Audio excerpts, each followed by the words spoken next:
Hello Internet, welcome back to another episode of Undertale. In the last episode, we began exploring Waterfall, and also got chased by a lady in a scary looking suit of armor multiple times. This time, we're going to be continuing to head through Waterfall, and hoping that doesn't happen anymore. I'm thinking about getting into the telescope business. It's normally 50,000 G to use this premium telescope, but since I know you, you can use it for free. That's about it. Sure.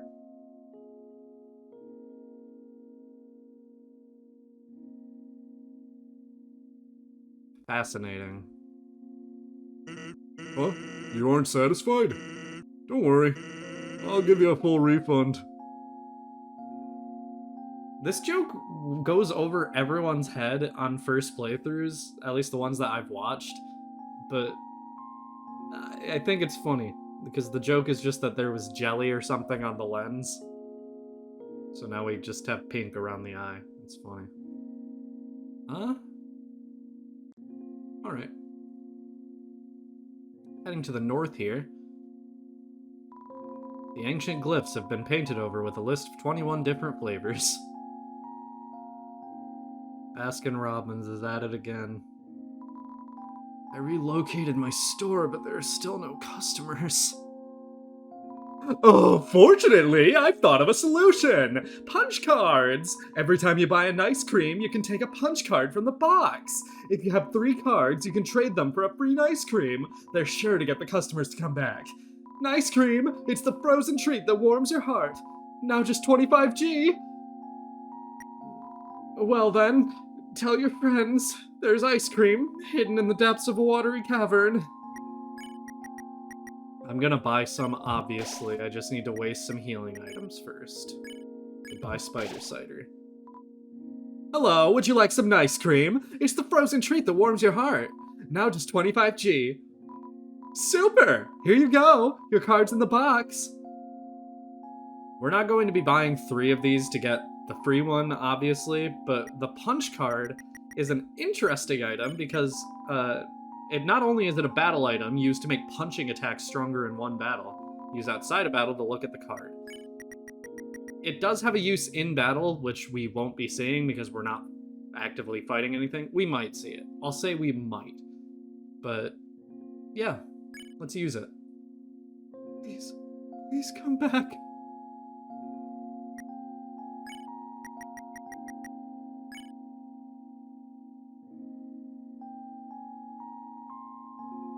You saw we moved a little bit there.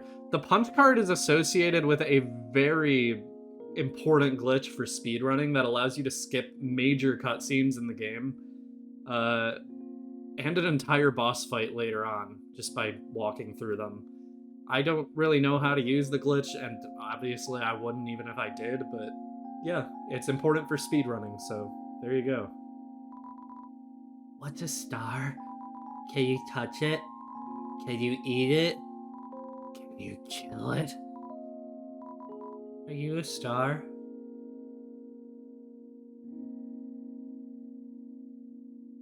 Just a single duck across the gap that we can't get to. Let's head down, because it's the only way we can go that would let us progress.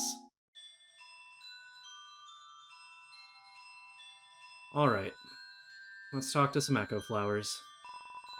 You hear a passing conversation. So, don't you have any wishes to make? Just one, but it's kind of stupid. Let's head over this way. Moldsmal! Moldsmal, interestingly, is the only enemy in the entire game that appears in multiple areas.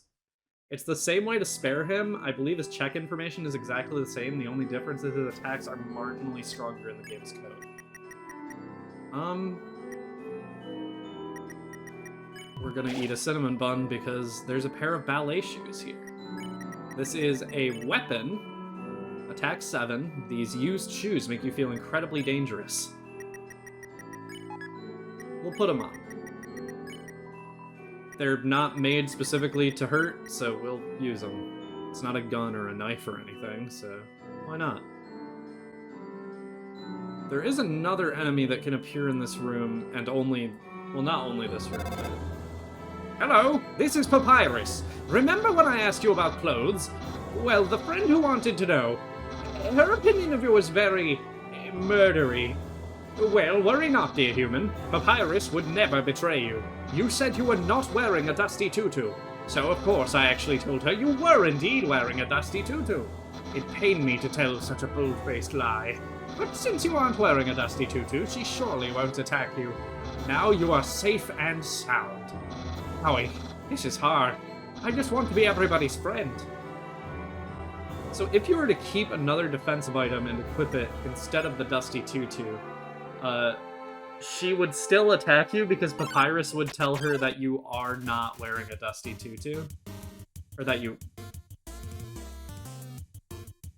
he'll tell her the opposite. So, if we tell a joke to Washua when he's together with Aaron, we tell a joke about a kid who slept in the soil. Washua's power's neutralized. No! That joke's too dirty! Nice, my kind of humor. Wait. This attack literally can't hit you if you just stand still, okay.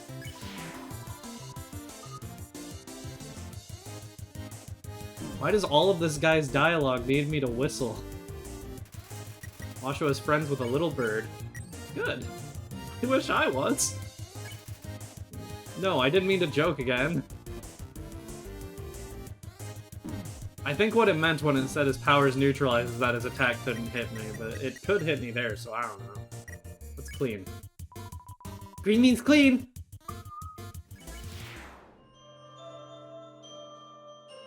Alright, continuing on. Finally. You hear a passing conversation. Don't say that. Come on, I promise I won't laugh.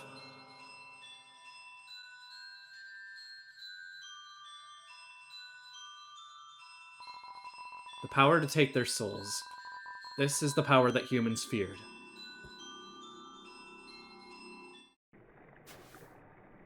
Oh boy.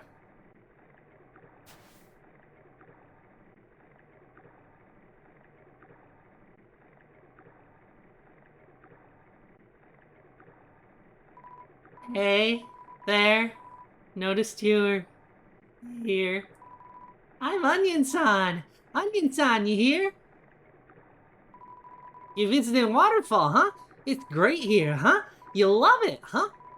Yeah, me too. It's my big favorite. Even though the water's getting so shallow here, I have to sit down all the time, but hey, that's okay. It beats moving to the city and living in a crowded aquarium. All my friends did. And the aquarium's full anyway, so even if I wanted to, that's okay though, you hear? Untime's gonna fix everything, you hear? I'm gonna get out of here and live in the ocean, you hear? Hey, there. That's the end of this room. I'll see you around. Have a good time. In Waterfall. We head back.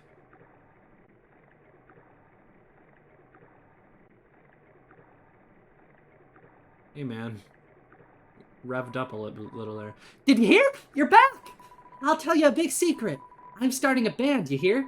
It's called the Red Hot Chili Peppers. All I've thought of is the name. And I don't play instruments or sing. Well, do you think we'll be popular? Yeah. Yeah, me too.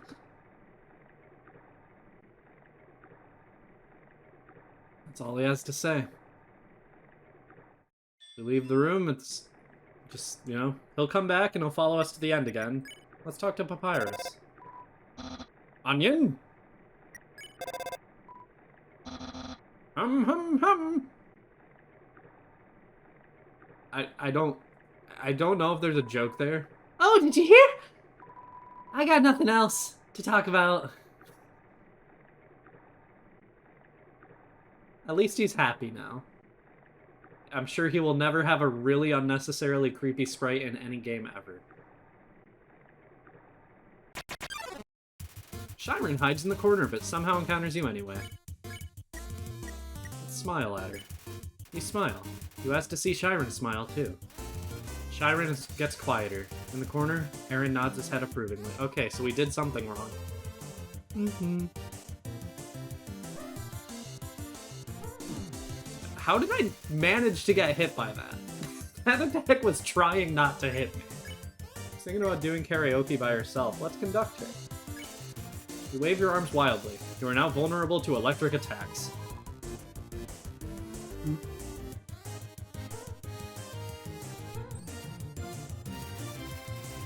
Shyren pretends to be a pop idol. Let's hum. You hum a sad song. Shyren follows your melody.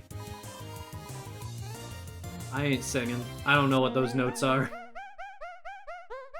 She appears to. Shyren seems much more comfortable singing along. Let's hum some more. Monsters are drawn to the music. Suddenly, it's a concert. I still ain't singing that.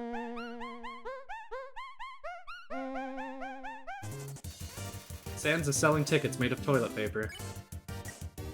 Get that bag, Sans. You hum some more. The seats are sold out. You feel like a rock star. Miso? Like the soup? Very passionate feelings about miso soup, I see. You hum some more. With the constant attention, the tours, the groupies, it's all aggressive tooting. Too much miso soup, apparently. Let's smile at her now. You give a darling smile and a little wink. The crowd goes wild.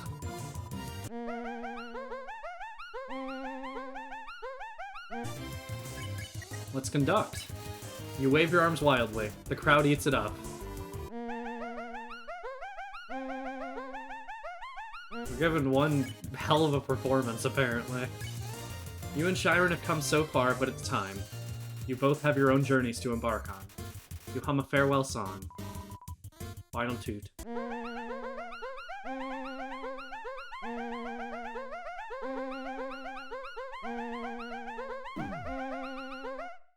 I wonder if that's on Spotify.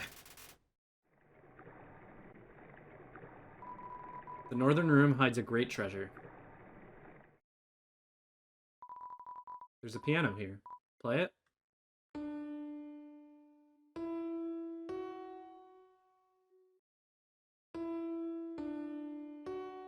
Damn it. I was gonna do Gently Sleep, but I messed it up.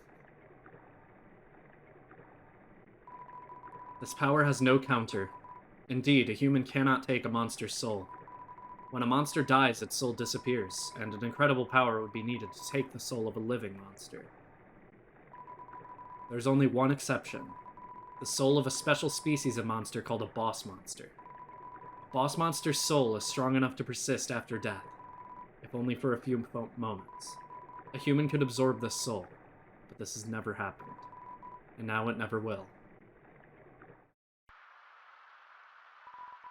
It's a statue. The structures at its feet seem dry. Please take one. Let's. I love umbrellas. But let's give it to this guy, because he needs it a little more than me.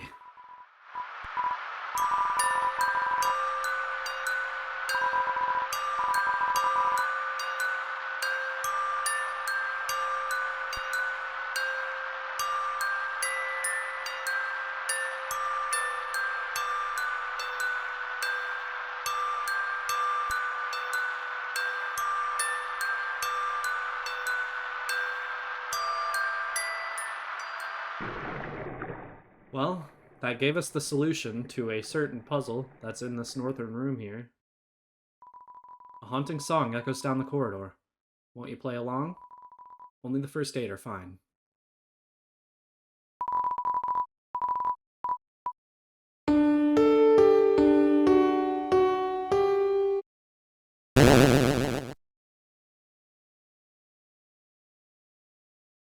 Here we are. Wait. Annoying dog. A little white dog. It's fast asleep. It's a legendary artifact. Will you take it? You're carrying too many dogs. You deployed the dog. The dog absorbs the artifact. Who knows what he will do with such power? We check our items now. We have dog residue. Dog-shaped husk shed from a dog's carapace. We are going to pretty much box this at the first possible opportunity because this item is actually pretty useful for something in the future, believe it or not. It doesn't do anything at the moment, but it will be useful. Song's nice, but I'm sure we'll be hearing it again. Please take one. We will, and we'll never let it go again. Alright.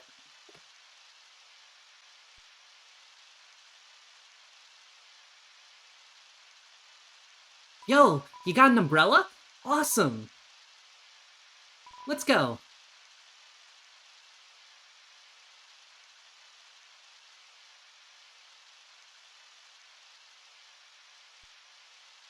Man, Undyne is so cool. She beats up bad guys and never loses. If I was a human, I would wet the bed every night, knowing she was gonna beat me up.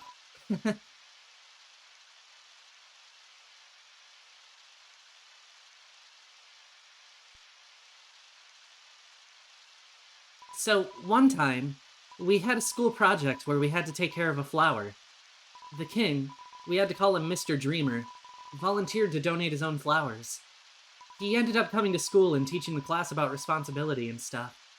That got me thinking, yo, how cool would it be if Undyne came to school? She could beat up all the teachers.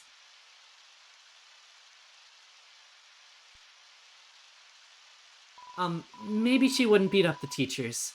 She's too cool to ever hurt an innocent person.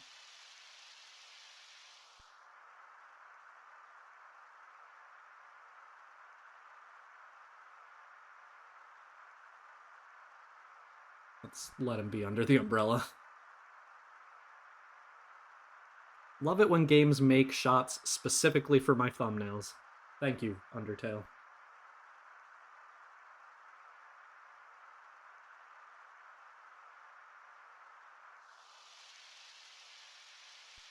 Oh no. Yo, this ledge is way too steep. Yo, you want to see Undyne, right? Put up your umbrella and climb on my shoulders. No! Can't give up the umbrella, it means too much to me. Yo, you aren't going to be able to climb with an umbrella. How could you say that to me? I'll do it. I'm sorry, umbrella.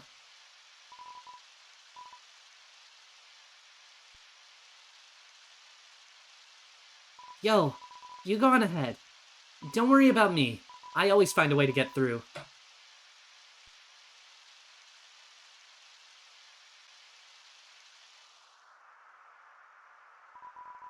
The humans, afraid of our power, declared war on us.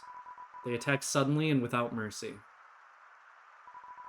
In the end, it could hardly be called a war. United, the humans were too powerful and us monsters too weak. Not a single soul was taken and countless monsters were turned to dust. Serene sound of a distant music box. It fills you with determination. I know I sound like I was, crying, but I'm not. That was a hiccup. Like an inconveniently timed hiccup, because I get hiccups every time I record this damn game, apparently.